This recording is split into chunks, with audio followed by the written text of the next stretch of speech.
அம்மாடி அம்மா, பிரேமலதா விஜயகாந்த் அவர்கள் இந்த மாதிரி பேசுவாங்கன்னு நமக்கு தெரியாது.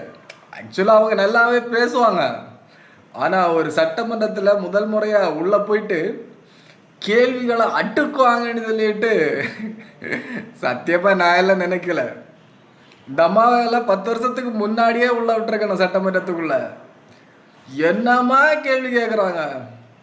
உங்க முதல்வர் அவர்களை நேரவே கேட்குறாங்க, உங்களோட பர்சனல் பிஏனா உங்களோட வச்சுக்கோங்க, அவர் அரசு அதிகாரி ஆக்குறதுல என்ன நியாயம் இருக்குன்னு கேட்குறாங்க. நேருக்கு நேராக கேட்குறாங்க. அப்படியே கேப்டன் அவர்களை பார்த்த மாதிரி இருந்துச்சு. ஜெயலலிதா அவர்களை பார்த்து கேப்டன் அவர்கள் கேள்வி கேட்ட மாதிரி இருந்துச்சு.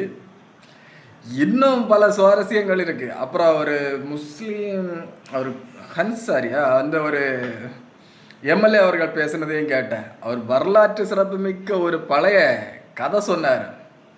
வரலாற்று கதையை எனக்கே நேற்று இன்னைக்கு தான் தெரியும். செம்மையா இருக்கு. எப்படியோ இந்த சும்மா இந்த டிவியை பார்த்து அந்த கார்ட்டூனை பார்த்து கண்ட வீடியோக்களை பார்த்து டைம் போக்குறதுக்கு இனி டெய்லி இந்த சட்டமன்றத்தில் நடக்கிற நிகழ்வுகளே பார்க்கலாம் போல இருக்கு.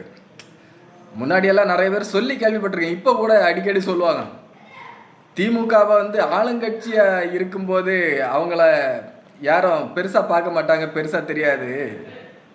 ஆனால் திமுக எதிர்கட்சி ஆச்சுனாங்க அவங்களோட பலம் எப்படி இருக்குன்னு தெரியுமா அப்படின்னு சொல்லிட்டு பல பேர் சொல்லி கேள்விப்பட்டிருக்கேன். பார்த்தையா ஐயா, பார்த்துட்டேன். திரும்பவும் சொல்கிறேன், டிஎம்கே சப்போர்ட் பண்ணுறேன்னு சொல்லிட்டு டிஎம்கே நினச்சிடாதீங்க.